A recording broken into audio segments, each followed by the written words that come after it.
Hello. Hey, Wes. I'm going to invite the crowd down now. Sounds good.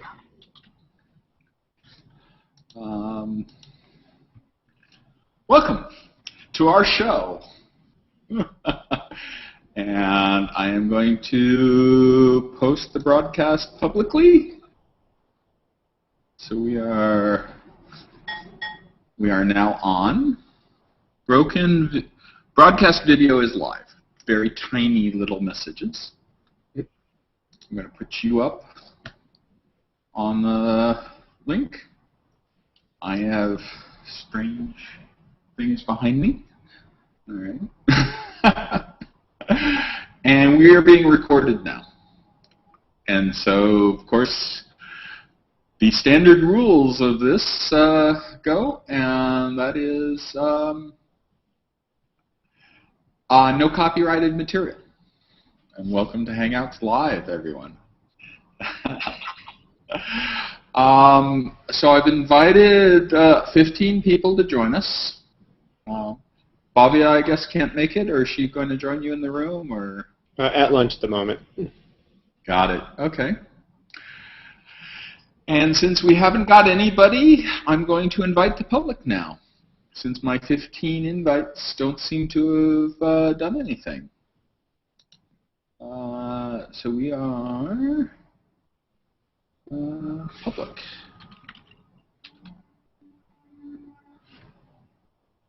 Public circles. Let's try plus public.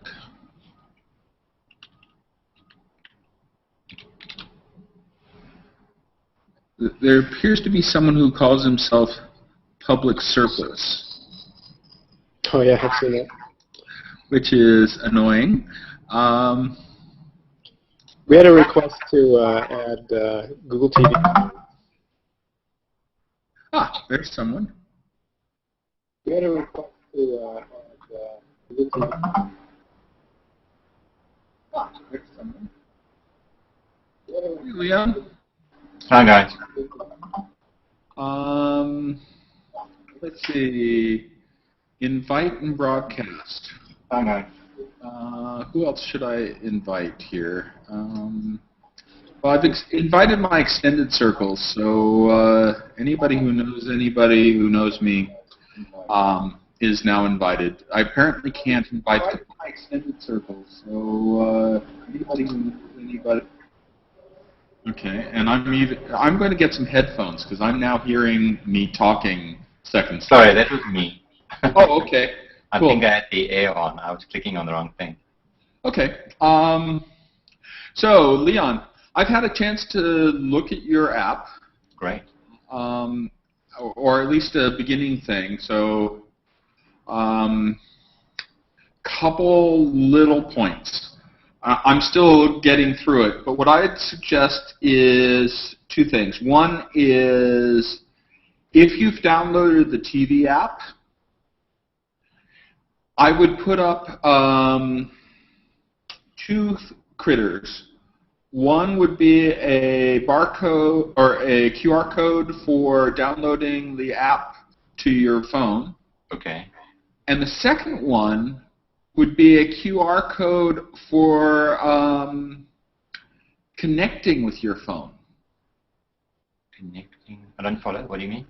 Well, to pair. So basically, you put up a QR code that says, all the pairing information. Because, while most people will only have one or two show up on there, some people might have an entire building of Google TVs. I'm not naming names, but it becomes very hard to pair when you have an entire building of Google TVs. Okay, I have to figure that one out. Well, okay, but I understand what you mean. Yeah, so I actually have in the text, but your idea is better to actually have the code, the QR code in there. They don't have to even type anything in. And I'm just told somebody's knocking at my door, so I assume yes.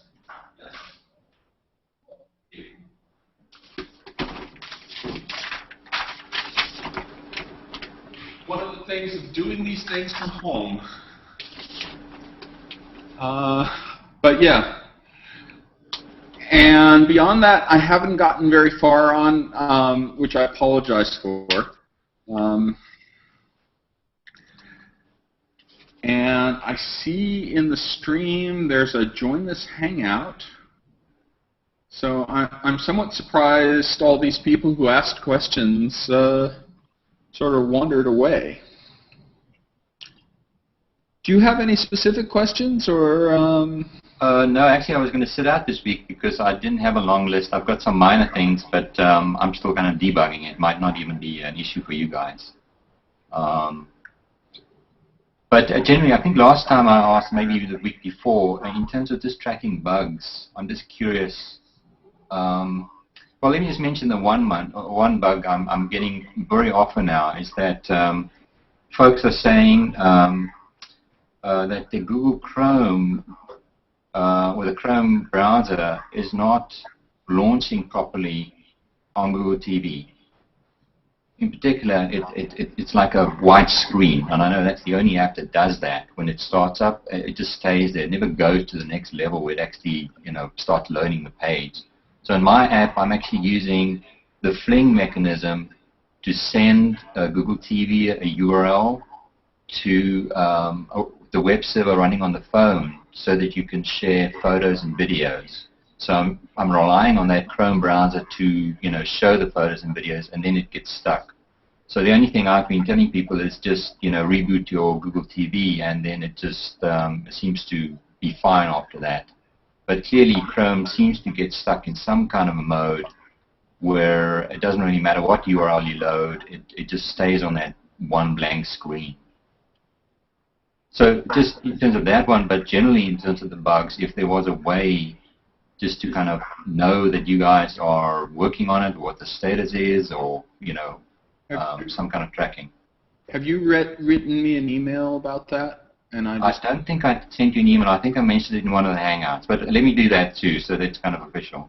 Yeah, send me an email, and I will make sure it gets into the bug base. There isn't a tracking mechanism yet. Osama said he would take care of it in the new year, and I'm going to hold him to that.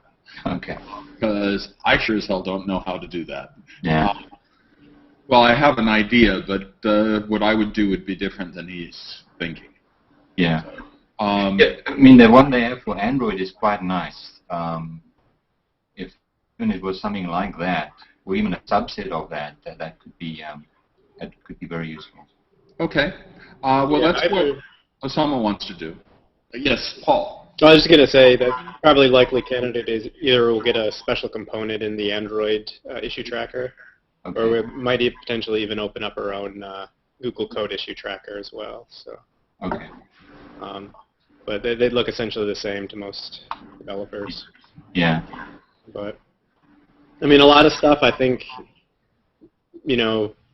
we get a lot of kind of consumer questions, and so we'll probably have to be, have some kind of mechanism to filter stuff like that out. But I think the general issue trackers, have things like, will not fix. Yeah. It's something that we have to punt to an OEM. So. Okay. Yeah, I think the Android one will connect to our in-house one. There are some scripts that let you go both ways. So we'll see what we can do. Okay, cool. All right, then why don't you sit out, and I'll pull up these questions, and Paul and I will attack. I'm somewhat surprised that nobody wants to be here. What's really terrible is that I get no feedback as to if anybody's watching. But if there is people watching, they can post messages to the thread.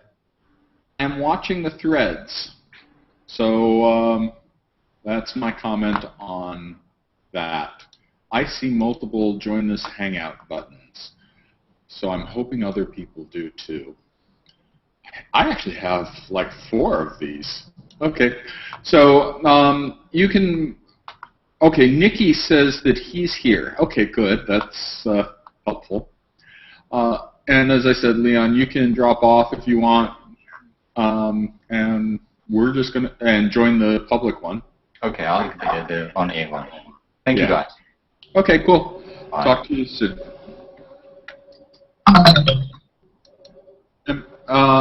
You're just on a laptop, right, Paul? So, Yep. so I have large monitors here for a change. So for some of the other people that are maybe watching but haven't been able to join yet, I actually had to refresh my Google Plus activity stream, actually reload the page to get it to show up. For some reason, it just hadn't filtered in yet, naturally. So, So Nelson has said hi. Nikki has said we're here. And a lot of people have added me to Google Plus, so let me try and find all these questions that I just threw people on. A lot of people share stuff I post. Okay.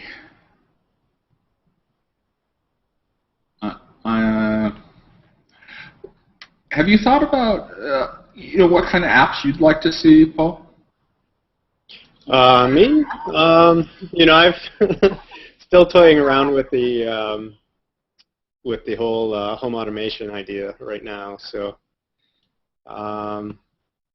yeah, not too much more to share at this point, but I'm definitely. I think that the whole Arduino ADK thing kind of has wings, and that this next year we'll probably see some more kind of advancements in that area. So. In terms of like your TV being kind of the center of your living room, or a lot of people's living room, I think it would be also a nice interface for home automation. But still working out some specifics. Still haven't gotten my ADK yet, so once I have that, hopefully it'll open up some more ideas. Yeah, home automation, the whole Google Home specs would be cool to see and play with. I'm hoping to see something soon. So let's see. Steve Vargas has asked. Forward this to Chris Lang. So let's see. Steve Vargas has asked. You need to mute yourself. Forward this to Chris Lang. So let's see. Steve Vargas has asked. Okay. I'm going to reduce my audio because we're echoing. You have a question for us? No, actually, I just saw the Hangout and decided to join. Yeah. Oh, okay, cool. Here. Well, that's a good sign. It says that you're able to actually see us. Okay. Well, I'm going to keep going with the questions. Let's see. Will Logitech Review continue to be supported through all iterations of Google TV? Well, it's already gone over a year. So I would say that I know it's going to be in the next one. Beyond that, I can't tell you. That's really up to Logitech. And it's really always up to the OEMs.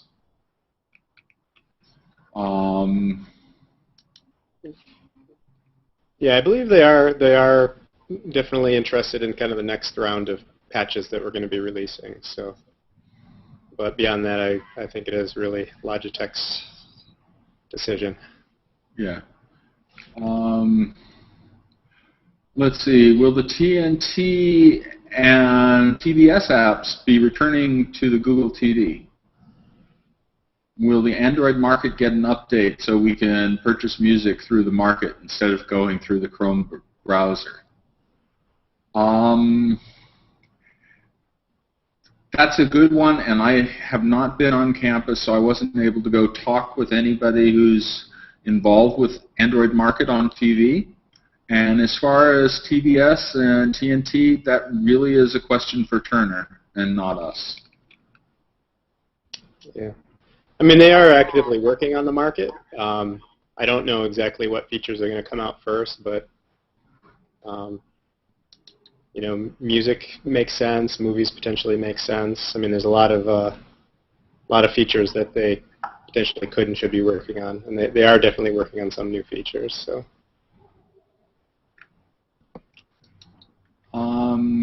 Let's see. Chris Lang asked about a YouTube channel where you post Hangouts on air.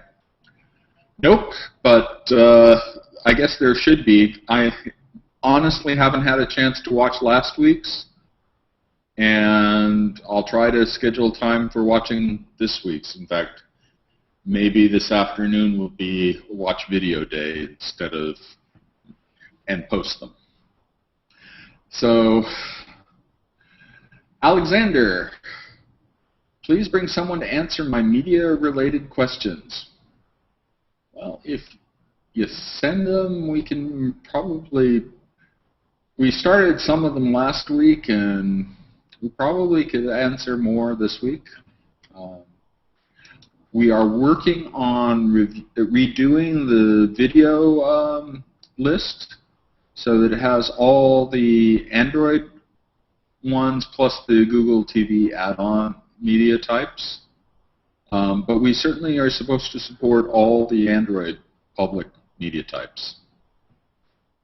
I'm surprised we don't have you this week, Alexander. Chris Lang asked how I got this job. A lot of interviews. Paul probably could say the same answer. How did you get this job? I actually got in through a referral. So one of my good friends from back at University of Michigan put me in, and yes, went through a lot of interviews. Eventually made it out here. So. Yes. Nelson Malo said karaoke. So I assume that means he's got an app that he'd like us, or something he'd like to see on Google TV. And yeah, that's exactly it. Oh, okay. We'd certainly love to see a good karaoke program on Google TV. In fact, I think we have a web karaoke at the moment that's quite popular. What is that? Karaoke channel. Yeah.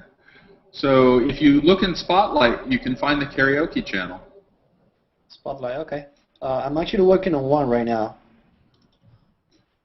You work where? Yeah, I'm working on an application for karaoke for the Google TV. Oh, excellent. Where are you based? I'm in Miami. Oh, okay, cool. Send it to us. Okay. If you send an email to gtvfishtank at google.com and include your APK, I'm sure the person who receives that email would be really happy to see it. Fantastic. I guarantee you that. Especially if you've got good karaoke content. That's the hardest part. That's what I'm working on right now. Okay, well, if you mention to her that, it requires effort, but that content is around. Okay. And if you have funds to hire a musical director, you should be able to produce some, but you should be able to license and buy it. Okay, I will. You might find folks who have existing karaoke content and try and strike a deal. Yeah, I have a few friends in San Francisco who actually have an app for the iPhone, and I've been talking to them, and they did license the content from users, and we've been from owners, and we've been talking about a partnership. So I'm excited. I think it's gonna be good. And Google TV Friends has mentioned that the karaoke channel also has an app in the market. Oh, nice. Fantastic. So I will assume that's a true statement. Let's see. Brian Adams has asked, any chance we're going to be able to customize the main screen in the near future? And the answer is you can do that now, just like you customize the main screen for an Android phone. If you need more information, come to the Hangout and actually ask the question yourself. But it's there. If you look on Stack Overflow, you should be able to find out how to do that. Unless Paul's got more info. Not too much. I mean, there's actually a number of apps already out there that that do this. So you probably just want to go to the market and search around for. I think it's generally called home activity replacements or home screen replacement. So yeah, and the way it works is you just register your app as a home activity, and when the user hits the home button, they have the option to choose your app as a replacement for the default home screen. So cool. And Scott Anderson tells us that he is watching. Bon Munoz,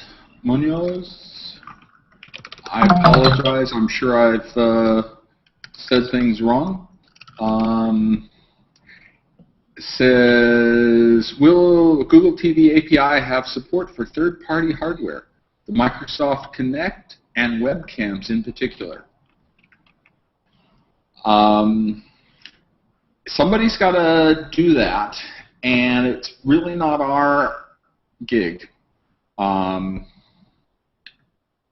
So it can be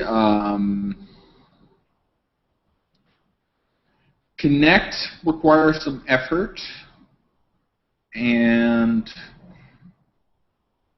that I haven't heard of anybody trying it yet, and I certainly haven't had a chance to try it. But it is a USB device, and I know you can run it from a Mac, so you should be able to figure out how to do it from a Google TV. As far as cameras go, you can work with, we are recommending that you use cameras that do compression themselves. And if you use like webcams that speak TCP/IP, of course you can talk to them now and make that happen. And again, I asked Paul if he wants to add to that. Yeah, just toss in any emote. I mean, we have a protocol now for kind of controller in there, and we're enhancing it relatively actively. So besides that, things like Kinect actually has pretty complex sensor data. So you can't use any emote for that right now, but you could theoretically set up a different interface to the device. So I've seen people use Wiimotes with Arduino boards, which is a little complex, but so you could theoretically do something like that as well. So I mean, it's not necessarily that the platform itself doesn't support these types of things. It's just that right now it's not a push button kind of solution for it. So I mean, the complexity with webcams is that they generally require drivers, and these drivers currently don't exist on the platform. So, but controllers, on the other hand, there may potentially a number of options. So, especially if they operate as human interface devices via USB. So Andrew Kelly has asked for a bunch of things.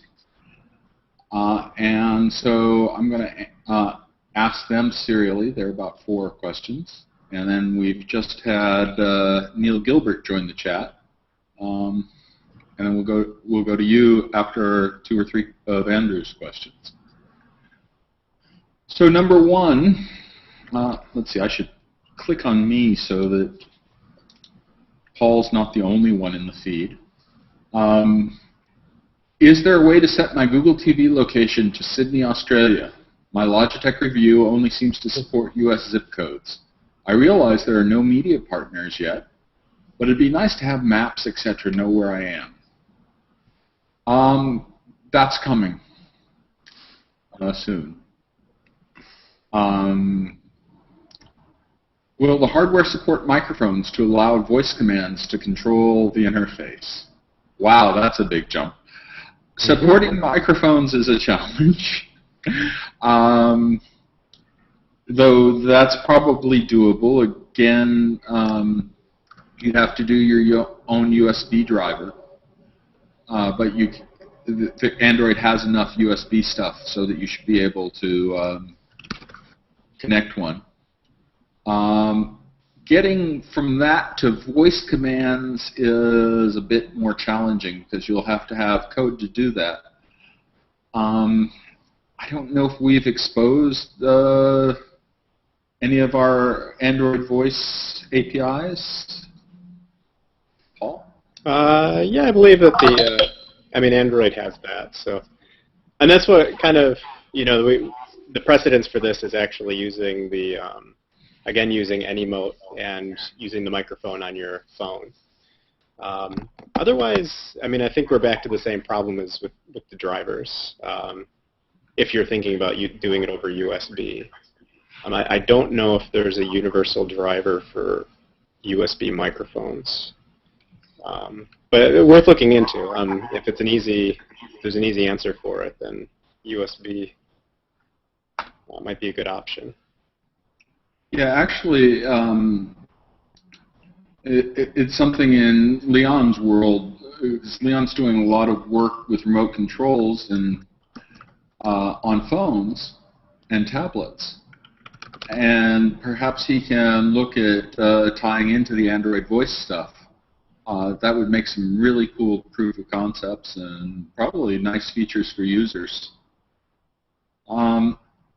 Andrew's next question, since Neil left the chat, is, if I set up a DLNA server on my Mac, does Google TV automatically find and use it? Do I need a specific layout of content for the built-in search providers to find my content? And there's Leon to answer or to talk about what we were just talking about you. Did you hear all that? Yeah, I did. I thought I'd just jump in. So I just caught part of it. So I'm assuming somebody wants to try and do voice stuff with Google TV, something along that line. So yeah, it actually works out great. So my app currently uses Anymote, as Paul said. It uses the voice APIs on the phone. And at the moment, I'm using it for things for letting the user change the channel. They can launch apps, and they can do Google searches. And this is just the normal Android voice intent mechanism. Once I get the text back from the voice intent, I use that within my own logic to figure out what to do about it. And so I use Anymote. It has a mechanism to send intents to the Google TV. And I've got some custom intents because I have an app running on Google TV. And I also have a little server running there, essentially, that gives me kind of out-of-band information for things outside of what Anymote can handle. But in particular, for example, the flow for doing the voice command for changing the channel is that I have a UI on the mobile device. You tap on a button, and you say the command. I get the text. I send an intent to Google TV using the Anymote Fling message. On Google TV, my code, my other app, actually handles that incoming intent. It's a custom intent.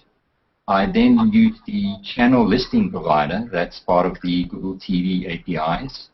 I go and find the matching channel, and then I actually use the API to go and change the channel. So that's all done on the Google TV side. So yes, it actually is, even though it's kind of primitive at this stage, it is actually quite powerful. It's one of the features users have given me, some of the best feedback so far. So I would recommend that. I think I've also looked at, attaching devices to the box, but until there is really the driver problem is solved, I'm not sure if, ordinary developers are going to be able to make any progress on that side. I think you're going to get way more bang for your buck doing the mobile to Google TV solution than trying to do everything on the box.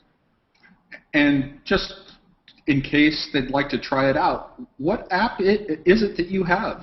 Oh, okay. So it's called Able Remote, A-B-L-E Remote.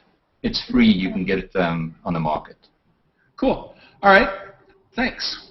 And then we'll go back to Andrew's next question is, if I have a DLNA server on my Mac, does Google TV automatically find and use it? Do I need a specific layout of content for the built-in search providers to find my content? Do you want? Yeah, I can go for that one. So not automatically. So I think that the Sony devices actually come with a Sony DLNA client, but I don't know about the Logitech reviews. Actually, no, they do as well. But there are also third-party DLNA clients that you can get. One is Avia, and there's potentially other ones. And really, ultimately, I think it depends up to the app themselves, like how they interact with the DLNA server.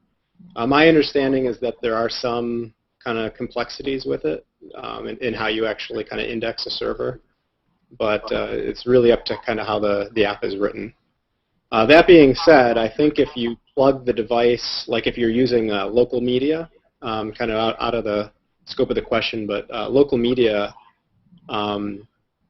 generally apps, I think they use the media scanner, which should pick up pretty much all media on the device, but sometimes there's actually some lag as the media is actually indexed from the attached device. So there's, yeah, so to answer the question is it's up to the app. There are apps out there that you should be able to use, though, and test out. So.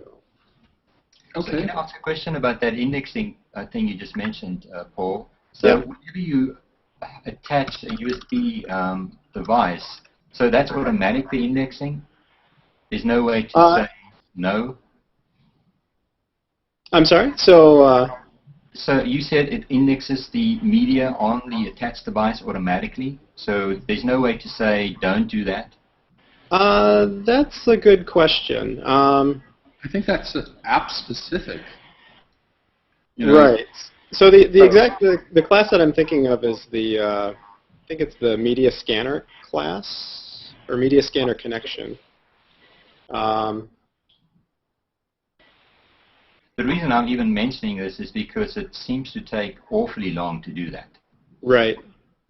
Yeah, actually, I've heard that too. It almost seems like the device is not available until it's completed the indexing process. And so I've made the mistake of thinking that, either it didn't pick up the device or I need to reboot the device or something. It just seemed like, at least from a user point of view, that it wasn't quite picking up the device, when in fact it was quite busy doing what it needed to do in the background. Right. It's a very interesting question. It's something I can look into. I mean, ideally, I think, as you're saying, there probably would be the media scanner service should be configurable in some manner. Because if you attach the device and just want to access it as raw storage, you don't want to have to wait. So, yeah, let me look into that, and I'll let you guys know. Next week? Yeah, that should give me enough time. Cool. All right, let's see.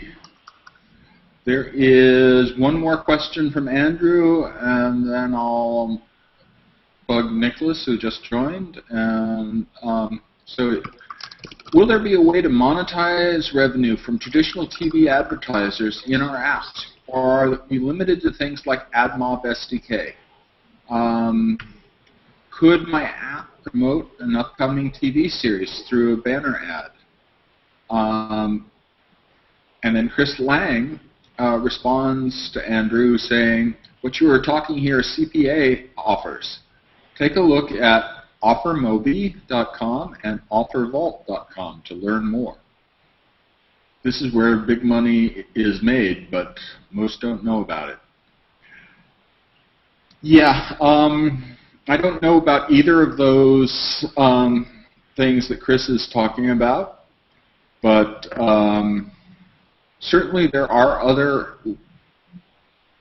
ad aggregators besides AdMob. We have several, and DoubleClick, and there are other chains of ads, and we're going to be writing about it next quarter, both for video ads and for banner ads. Right now, the AdMobs ads are pretty much the size for phones, and so we'd like to see them a little bigger for a Google TV user. And but there are quite a few folks doing ad SDKs that will deliver banners of different sizes, and it's just tying into those networks. As far as getting paid by existing TV providers, that's a little more, you know, people who are TV advertisers, that's striking a deal with them, I believe. Okay. Let's see, we have 2 comments that just popped up. Okay, Dustin has just signed on, and I don't think we opened with his... No, he sent me a bunch of emails. So let's go with Nicholas. Do you have any questions? Yeah, and I'll apologize if this is a duplicate of questions we haven't asked. It's probably a variant of another question. You're also just barely on mic. Can you hear me better now? Oh, yeah. All right. So I apologize if this is a duplicate of a previous question, but I'm looking for any recommendations the Google TV team can provide for the designing around live TV content. So we talked about this in one of the previous Hangouts. I was given a suggestion to call the live TV view, provide our app as a type of a transparent background to overlay the object on top. Which works okay except for the fact that you start obstructing the TV view. And the way that my app is currently designed is around picture-in-picture, which obviously there's no broadcast messages for resizing picture-in-picture and moving it, so that opens up a whole other box of work. So does the Google TV team have any recommendations for designing and developing an app that is made to augment live TV viewing? Okay.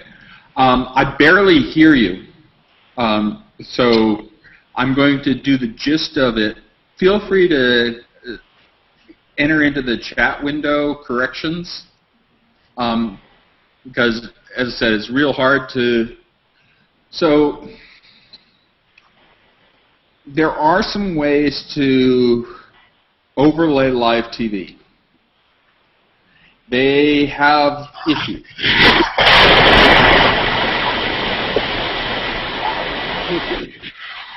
I'm not sure where that's coming from, but I'm going to try muting a few people.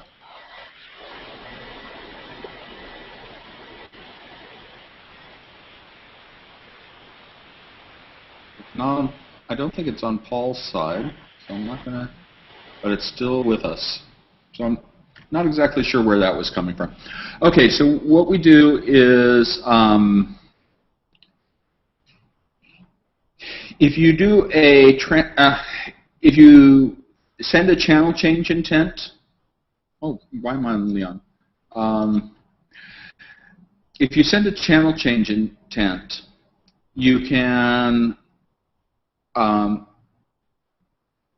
or even a message just to bring the TV player up to front.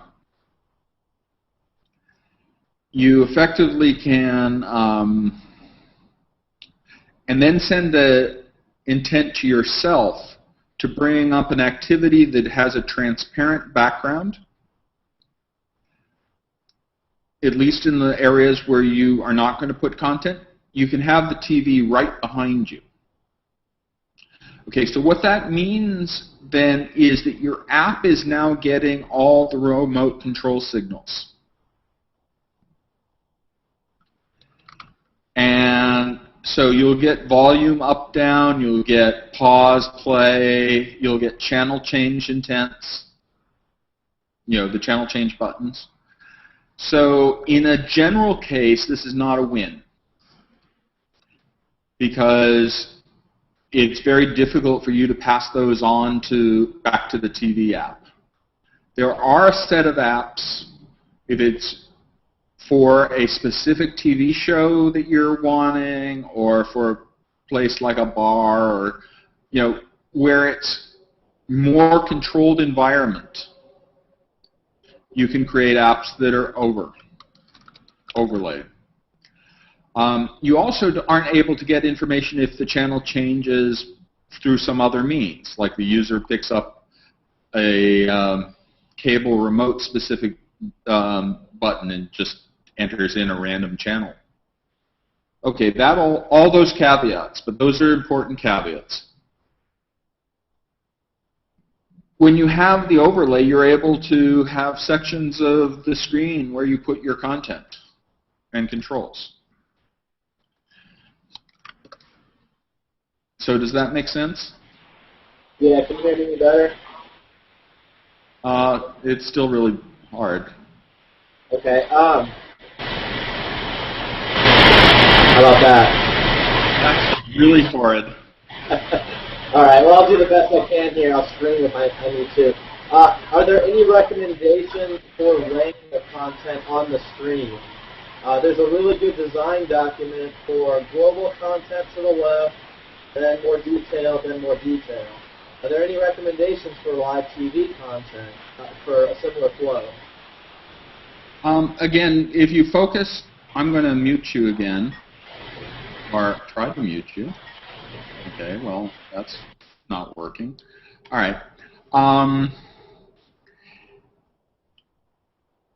Not really, but I would find a spot that has, again, if you're doing for general content, you're probably okay.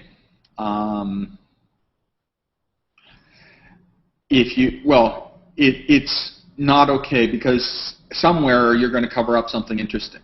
If you're doing it for specific content, say you're working with a broadcaster, and you know that they're going to always have the bottom inch is going to be something there's not going to be significant content there, then you could use that. Say, I don't want to get into specifics, but if you were covering up a financial banner. Again, we don't provide really great mechanisms. It's going to be, unless you're doing it specific with a content, it's going to be hard to have a great app that does this. But that's really where you come in, is if you have a great idea, or say you have something that just floats up the side, just crawling ants on TV or something, or a little message that pops up occasionally, that might work in a lot of situations. But you're not going to want to have a lot of controls in the general case. It may be that it requires pushing the D-pad for your message to pop up, and it only stays 15, 20 seconds. So I think also being able to embed live TV content in an app is a feature request that our product development team is definitely taking seriously. So nothing now and nothing in the very near term, but something that you might be able to see in the future. We'll definitely keep you guys posted. So we get that, actually. It's probably our #1 request is embedding live TV content. So, overlaying live TV content, like Les is kind of describing, I think the best strategy would be to probably put it on one of the sides. Just because of the 16:9, I think with general overscan settings that there's more margin on the sides than on the bottom. So, but yeah, the whole overlaying content the way it's done right now, it's really not as clean and might not be a very kind of good user experience. So, So sorry, Paul, you mentioned that you guys are working on the embedded side, but are you basically saying that you're not working on an overlay solution? Well, I think they'd really come hand in hand. You know, it's just giving developers access to the live TV content. So Okay. in some form of Android View or media player. So I mean, it's like I said, it's something that the product development team is kind of taking seriously. We don't have any kind of definite plans yet on when it would be available or if it would be available in the near term or longer term, but they are definitely keyed in on the idea. So. Okay.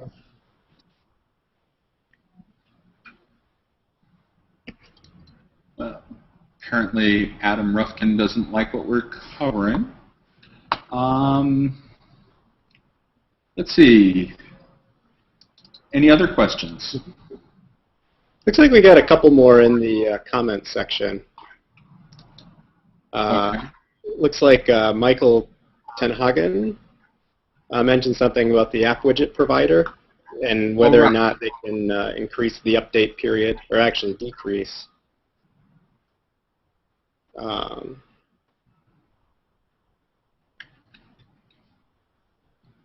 So I think that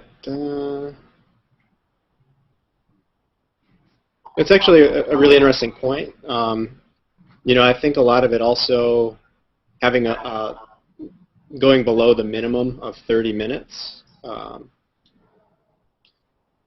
makes a lot of sense on Google TV since it actually has constant power. It might be a little bit of a contentious point, though, since this would differentiate the Google TV platform from other platforms in terms of the kind of consistent APIs. But we can look into that for sure. I mean, it's a similar question to actually the media scanner question. So. All right. Okay. I think that's it. Anybody live who has any issues or questions? I've got a couple. Okay. So this is something I mentioned, I think, a while ago, and it has to do with the naming of the Google TV devices. So we get a name, at least over the Anymode protocol, we get this big number that's, you know, really not very user-friendly. And I can't remember what you guys said at the time, but I'm just wondering if you guys are looking at that issue, or you know, I'm thinking of actually doing something on my own app just to not expose that to users, or at least just show it once and then have them rename it to something on my side. Because especially when you have multiple Google TV devices, to remember, you know, which number is which device is really not very user-friendly. This is what's showing up under MDNS, Leon? Exactly. Yeah, and at least, and then it's just showed up right in the UI, even on the Google Remote TV app. It just exposes that big number as the ID of the device. There's no other kind of user label or any way for a user to go and rename the device. No, it's a really good point. I did bring that up to actually somebody on the engineering team, so I don't think they've done anything on it yet, but I'll ping the thread and see where it goes. So, but it's a very good use case, I think, that somebody should definitely take a look at. I've got some more, but do you want to go through the other guys? It's okay. Actually, if they've got anything, they're welcome to raise their hand or say something. I've got one person who's got all kinds of weird shit in the comments. So, we have one about HLS on Google TV. So it was Nikki, somebody named Nikki posted about supporting HLS, and a short answer is that we do support HLS now, but the support, there are some kind of, we'll put it, that's a little bit touchy at times. So with the next release, we're actually going to be kind of making it a little more robust. So if your stream work with the Google TV current generation, just kind of check out the next update. And I actually have a long question from Dustin Brand, but first why don't we do Nicholas's about one app, and then we'll go back to Leon. So what about recommendation for writing one app that has phones, tablets, and TVs? Yeah, you can certainly do that. You can also use the same package that excludes. There are several people who are using multiple packages using the same package name so that they get one set of comments and scores. But it has to do with size. Google TV assets can be quite a bit larger.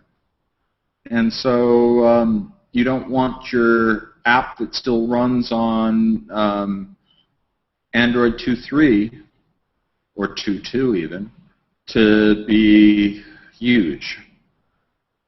Does that answer your question, Nicholas? I think so. Any better on the mic? Yeah, you're much better. Okay, good deal. Yeah, I think so. My issue that I'm running into is that one that you just mentioned, the size. So you can use Drawable and you can resize your PNGs accordingly for TV, but what you end up with is an APK that ends up being 4 megs in size, just because of all the Google TV specifics. And so when that translates to the phone, you download it from the market, and now suddenly you got a 4 meg APK on your phone, and it starts running really sluggish because of all the if-then statements that are necessary. So is there any recommendations for fixing that, or is the optimal route to create 2 APKs just with the same package as what you mentioned?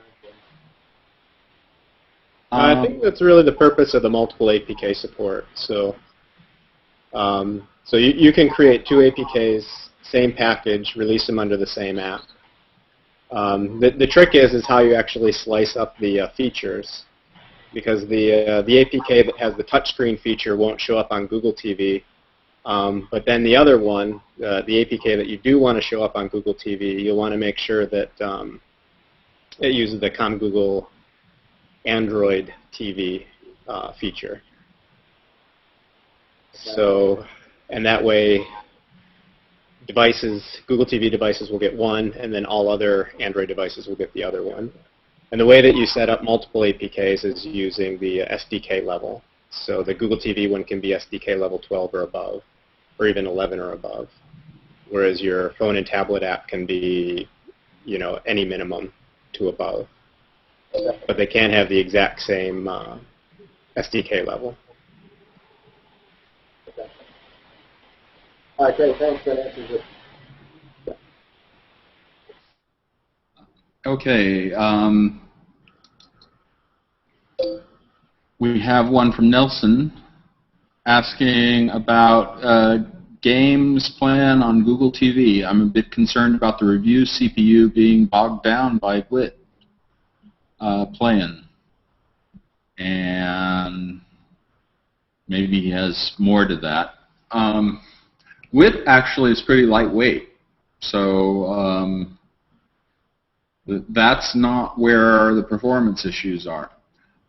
There are some problems in the 2.0 release that hardware acceleration is not fully turned on in all instances, and that should be fixed shortly.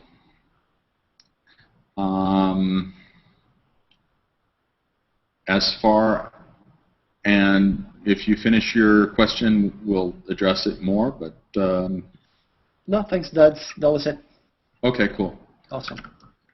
All right, and then I've got a long question from Dustin. So he's using the video player activity example that I've sent, and they're using set video path, which works great for most streams. However, certain sites, it fails. And so ended up doing was adding the stream proxy example and using that to inspect traffic coming directly from GTV Media Player.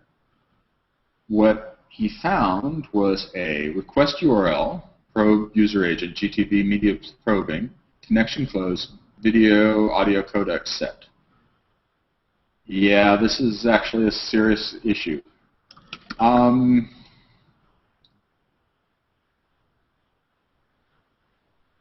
Yeah, we ask for the same URL multiple times, and this is not just an issue on video. We do it on audio too. And I assume I invited you, Dustin. I'm sorry if I didn't. That's one of the problems. In fact, I'm pretty sure that I've actually invited you to join this.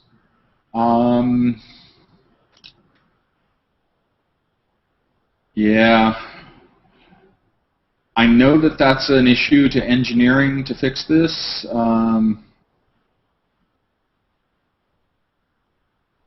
And regarding, is there any way to detect if external storage? I don't know of any, but maybe Paul does.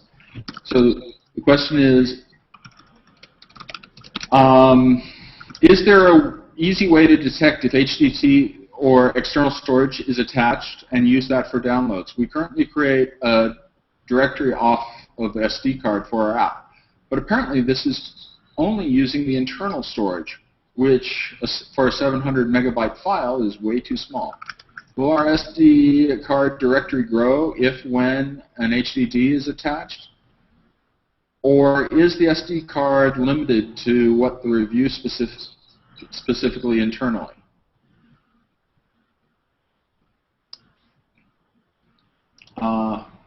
Paul? So I think I'll have to look into this one, but I think that right now that the USB drive does not use the same mount point as the SD card.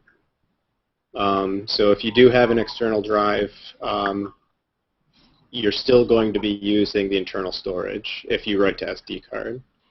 I don't know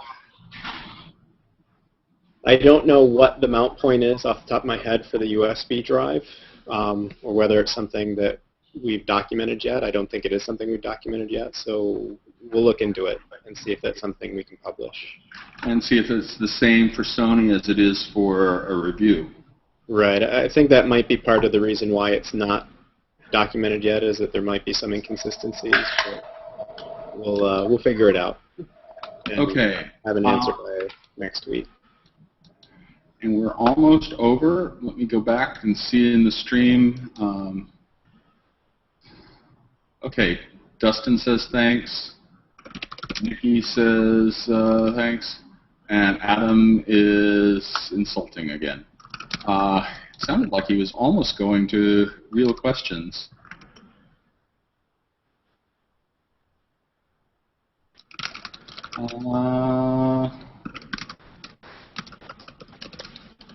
Okay. All right. Well, I can't get anything out of Adams to figure out something useful to say to him. All right. We're done. We'll be back next week. I don't have anybody scheduled to come in, but it'll certainly, I'll be here, Bobby will be here, Paul will probably be here, and then it'll be CES, and I'll see if I can find some engineers for CES. All right, thank you all. Thanks a lot. Thank you, guys. Thanks, guys. Bye. Thanks.